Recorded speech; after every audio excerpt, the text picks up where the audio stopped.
Hello, I'm Robert Mance with Ford Mance Investment Builders. This project behind me is called Landmark Center. I developed in 1980 and finished construction in 1982. Each building is about 25,000 feet for a total of 50,000 feet of multi-tenant occupancy. I decided to subdivide the building into 84 office condominiums. And in the 80s, that was a pretty new and avant-garde way to develop and sell commercial real estate. The project is a good project, and it was profitable. And this is kind of a mention of the history of my company. Thank you. I developed this building. At the time I named it Valley Rim. It is a development along with an insurance company who financed it for me. It's called a land sale leaseback.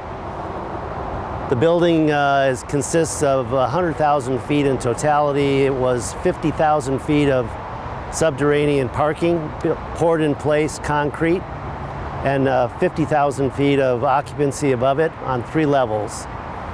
The building was completed in 1985, and that's basically the history of the building and my development of it. Yeah, the Red Summit development is a dream come true. I bought an option to buy this property 3 years ago for a fixed price, and now I've been able to trigger the option, and I am now in escrow to close the purchase of the land and to move forward with my development of the property, and that's the journey that I'm beginning right now. This building here was built on the property in 1895, and the Togu family, started here, and in the 1950s they built another residence on it. Nancy Togu is the woman who lived here all these years. 97 years she lived here, and moved into this house. So when we took possession of the property, we have commenced to fix the house all up and fix the old building all up. And so now it's occupiable and safe and sound, and the beginning of the development of the property is improving upon it. As you can see, it's quite in its original state. Follow me.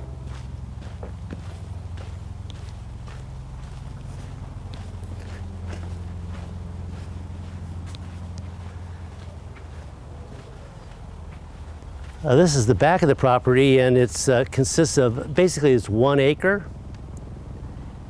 And in the back of it, we have developed a garden and grow fresh vegetables. And on Saturdays, we have a farm stand at the street, and we sell fresh vegetables to our neighbors and into the community.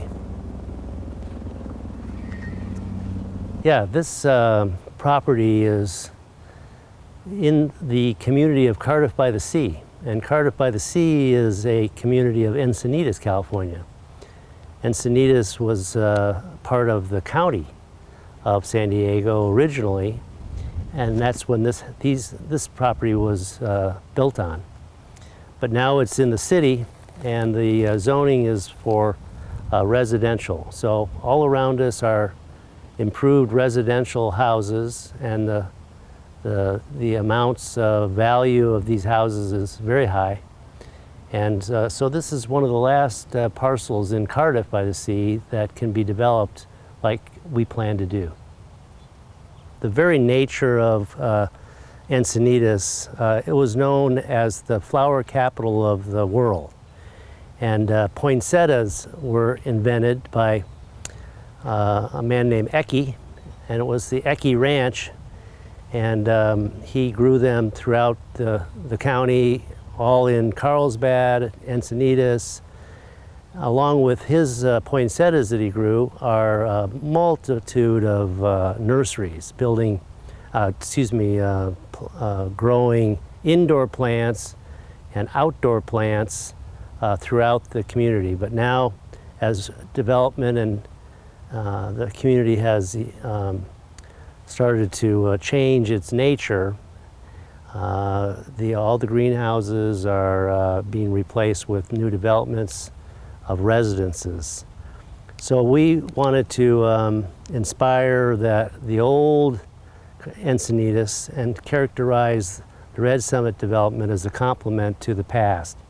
And that's why we launched this garden.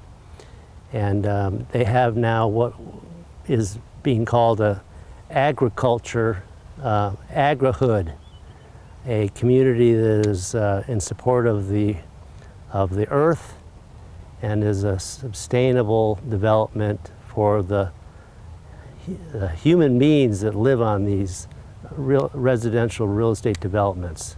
So it's a different character. We're going to make our development a solar and sustainable development with both architecture, building materials, and then the culture of the community when it's all finished and being occupied. Hello again. We have beehives that we have here, and we also support the wildlife, birds.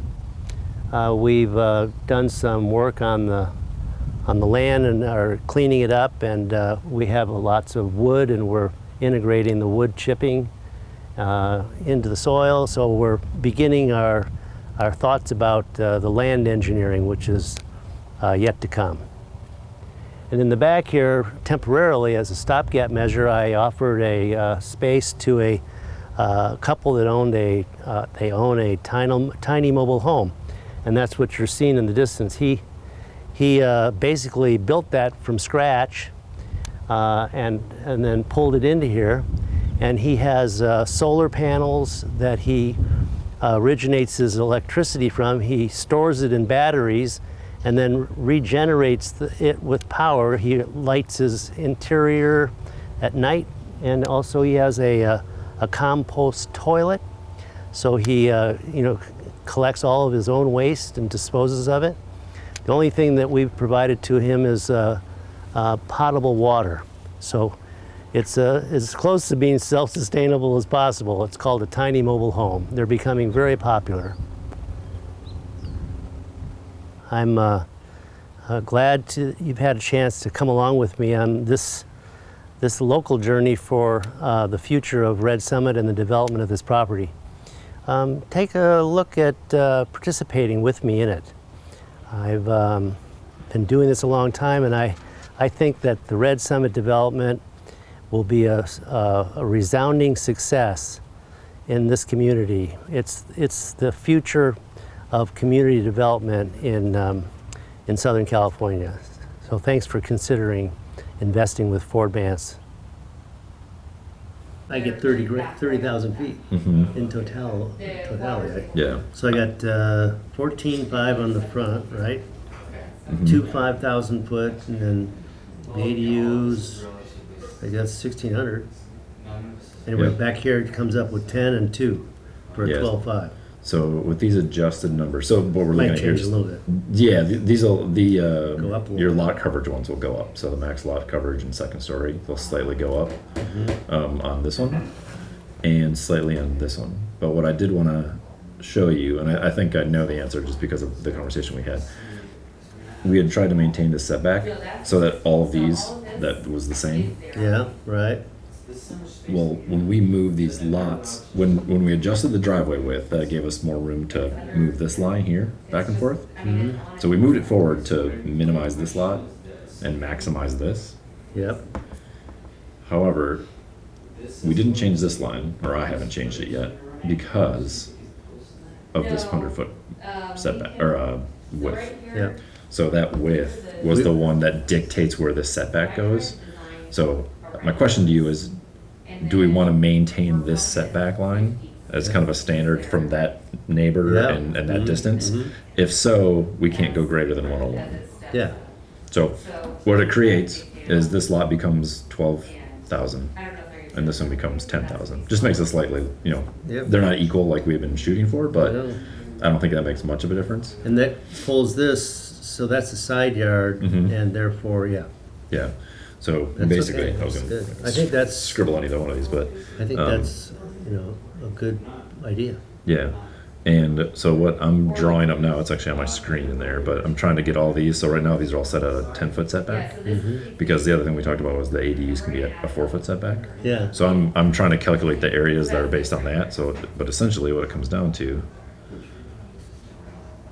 is something along like those lines.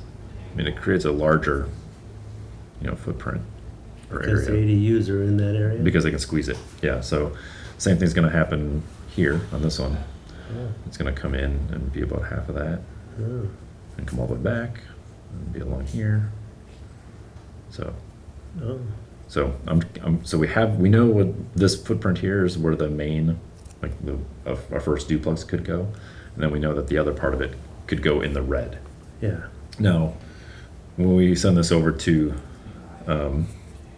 Civil for his intake or his input, we know that it's basically going to take out this section, or this is the section we have to be careful of, right? Because of the drainage. So this is what we're looking at, is like, I'd like to think of it as like a sculptor doing a little bit of a reduction to say, Yep, like, here's yep. your lot, and now we're squeezing it in, and this will probably dictate where Yeah. certain things can go. But, this becomes our buildable Yeah, area. right. So like if it's, Mhm. I mean, just for example, like if you had a primary, the duplex here, and then some kind of a ADU duplex behind it, Yeah. or however that ends up lining up. Yeah. But that's where we start to say, like, where all these different options go. And then similarly here, I mean, you could start, however you want to line them up, They could go in a row, they could be this way. We know that the duplex could be stacked and be a little bit higher, and we know this is the low point, so we started talking about, what that section looks like, and how it starts to drop back, and then come back up a little bit when we get to the back end of that property. So, If we get this, Hi, I'm Jeff Plogman, and I'm with Design Path Studio, and we are the designers on the Red Summit project here in Cardiff, Encinitas, California. It's an exciting new project that we are working on.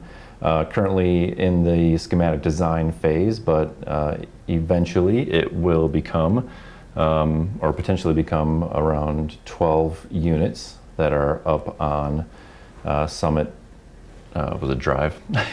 Summit Avenue. It'll become 12 units up on Summit Avenue. But we are, as I said, in the schematic design phase, and we will be going to the city for permitting later this year. I'm Jeff Plogman with Design Path Studio, and our office is located in the Historic Guild building at 100 Chesterfield here in Cardiff. It's a fantastic place to live, work, and play. It's why we're located here. Right in downtown with all the center of activity, and as you can see around us, we love the access to the beach and the great foods and shops.